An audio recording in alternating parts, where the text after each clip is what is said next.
My lovers, welcome to my channel.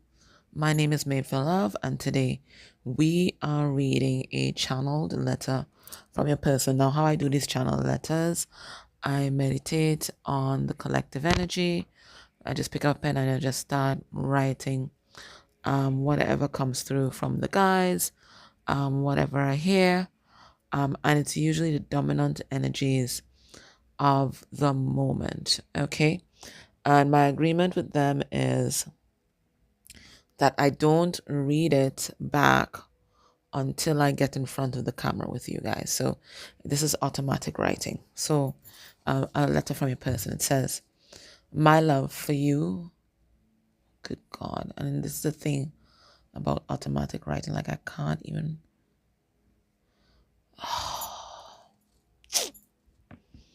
I don't even know what I wrote here now.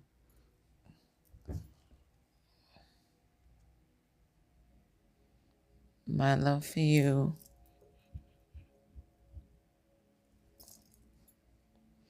Let's pretend it scares me because I don't, I really don't know what that word is. Okay, I'm sorry.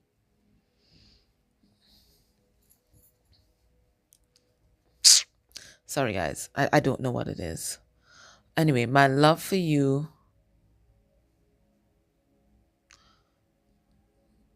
Let's say scares me. I don't know.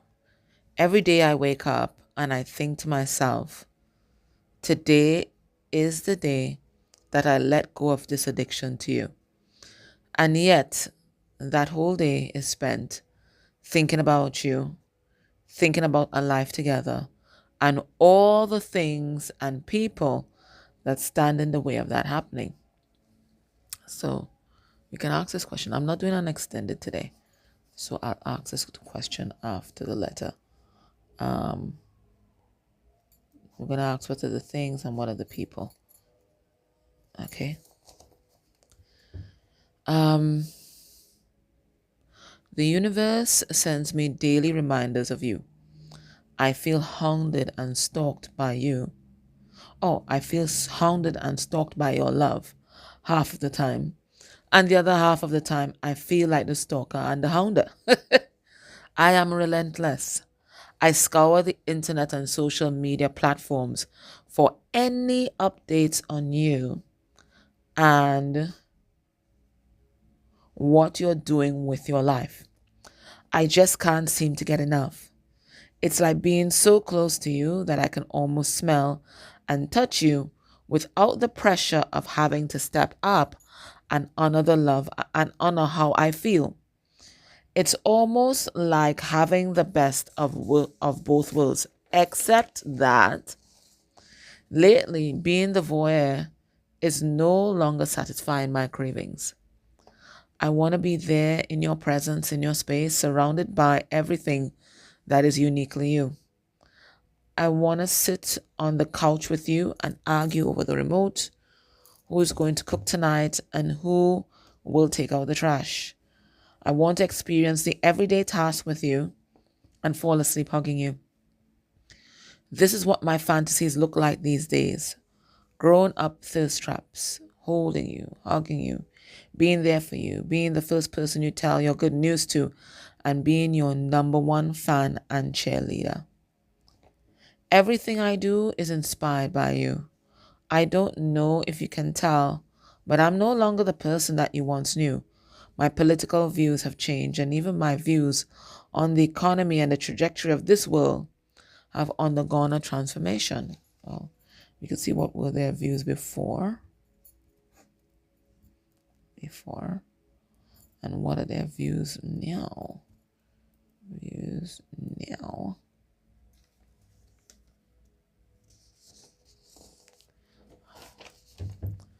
I love who I am becoming, but it's been so hard, okay, to say goodbye to the people and things that I once enjoyed. There's a lot of history and a lot of investment, but I know that it's the right thing to do. I get daily reminders that life is short, and I want to spend that time with the people that I love, doing the things that I love. Okay, so we have a couple questions that we can ask just to give you further clarity before we close off this reading.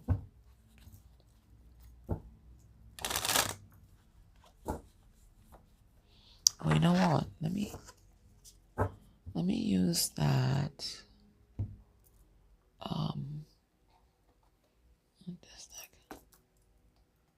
The Oracle of the Radiant Sun. I like how straightforward this deck is. Whoa, whoa, whoa.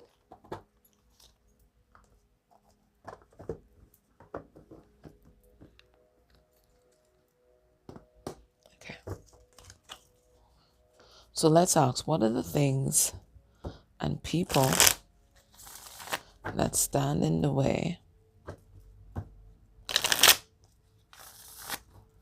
of, from their perspective, stand in the way of you guys enjoying the life that you guys have? We have principles. Okay, so it feels like, but it did tell you that this was changing. Yeah? There's some sort of programming, some sort of doctrine, indoctrination. It could be something religious. It could be something that surrounds gender roles, something that surrounds who should hold the power in a relationship, power dynamics, power versus force, those kinds of things. It looks like one of those, and they're trying to make peace with it, right? It's something about what they've been taught about power, authority, masculine energy. Okay, what else?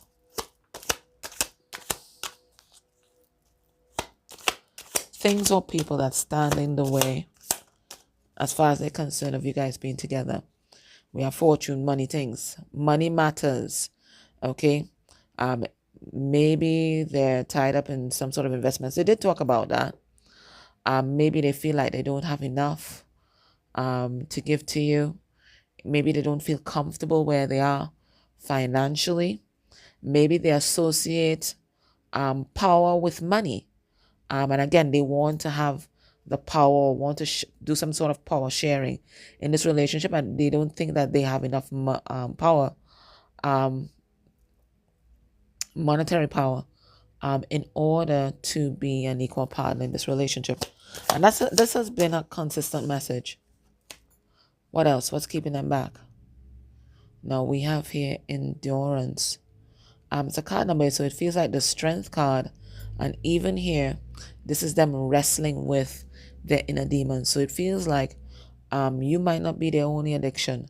It feels like there's something else that they've been wrestling with. And they're going to go the distance with this thing. But right now, it feels like it's not something that they've conquered just yet. What else?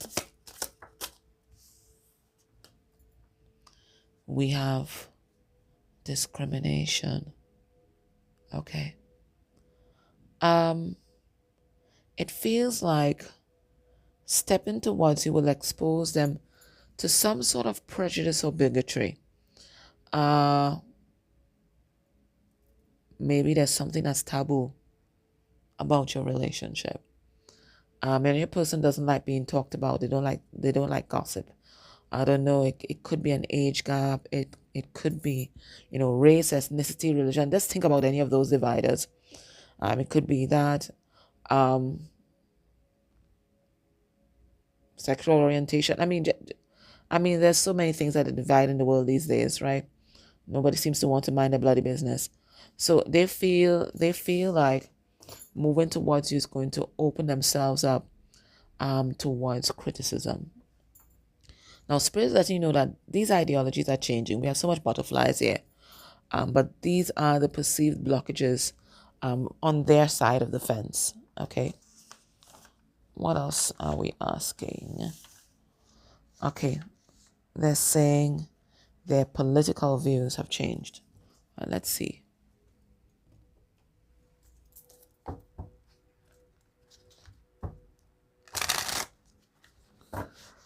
What were their political views before? What were their political views before, and what were their ideas about the trajectory of this world. Let's see. We have 9 of Wands. Okay, so it's something that they feel like very guarded about. Let's see. What were their political views before? We have Knight of Wands. Quite frankly, well, maybe it was all over the bloody place. All over the place. Okay, and very passionate about it too, eh? We have Page of Swords in reverse. Maybe it's something that they didn't tell much people about. We have Alchemy. Well, this is Temperance. Okay, so it feels like their views were kind of moderate. And we have Queen of Wands in reverse, feeling disempowered. Okay, so it feels like their political views were kind of center. And depending on who they were talking to, they would more align themselves to that group or that person, right? So we have, let's call it what it is, a flip-flopper. We have a flip-flopper here, right? So depending on who they're talking to, that's where the political views would lie. And it feels that that is changing. So let's see, how has this changed? We have the World. I think that's changing because the world is changing. We have the Six of Swords. And not only is the world changing, but they've also been healing as well. We have the Two of Swords in reverse. It says here peace in reverse. So what's having a heavy impact on your person's views changing might be the different pockets of unrest. We can even call it war, I guess. Different pockets of unrest all over the world, right? And we have Two of Pentacles in reverse goes to Ace of Pentacles. So right now, their heart is with whoever can bring some sort of peace and stability to the world, right? Whoever is fighting for that, that is your person's main concern. World peace. I mean, it sounds cliched. It sounds cliched, but this is what they want.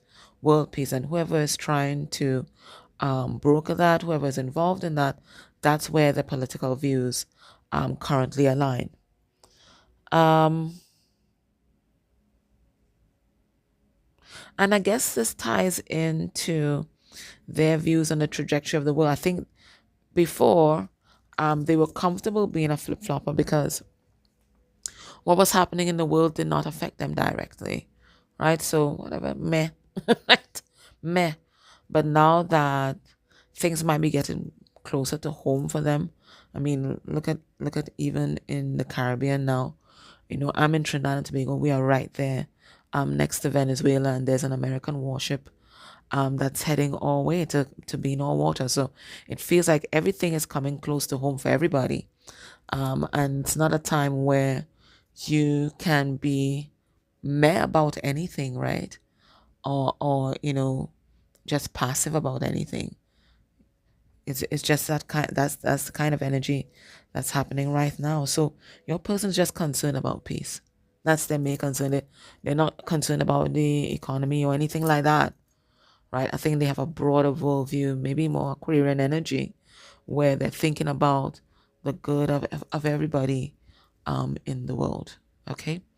All right. Now, based on what we're seeing here, what can we expect will be your person's next actions towards you within a month of you watching this reading? We have Death in reverse. Okay. So no changes. This is where they're going to be. We have Nine of Cups in reverse, Happiness in reverse. We have, okay, Magician upright, manifesting something different. And then we have the Knight of Pentacles in reverse, which talks about paranoia. Okay. All right. So it feels like your person's going to be focusing on mastering themselves, right? You know, it was Michael Jackson. Well, okay, let's just quote. Talking about the man in the mirror and being the change that you want to be in the world, and that's what your person is doing, right? They are trying to be the change that they want to, and they realize if they want a world that's happy and more stable, they have to create that within themselves. They have to create that within themselves. So I think your person has been looking at the global landscape and really internalizing that the global landscape is mirroring back to them themselves. And if there's a lot of strife and a lot of pockets of war and decisiveness everywhere, then inside of them, maybe there's some sort of decisiveness. Maybe there's a part of them that is divided, and certainly there's a part of them that's divided, right? They're here in love with you, and yet they're somewhere else, okay, resisting this change. Okay, so it feels like it's made them do a lot of inner reflection. They're looking at the parts of themselves that are fragmented, bringing that back into wholeness, right? And they're creating peace within themselves, doing their little part in their little corner of the world, to be as harmonious as possible. That's where they're at. That's where they're at. Okay. All right, my love. So that was your reading. I hope that was helpful. If you're able, could you please subscribe to the channel? Like the video. One click does so much in expanding our community and keeping me here right where I want to be. I enjoy my job right here on YouTube. Okay, take care.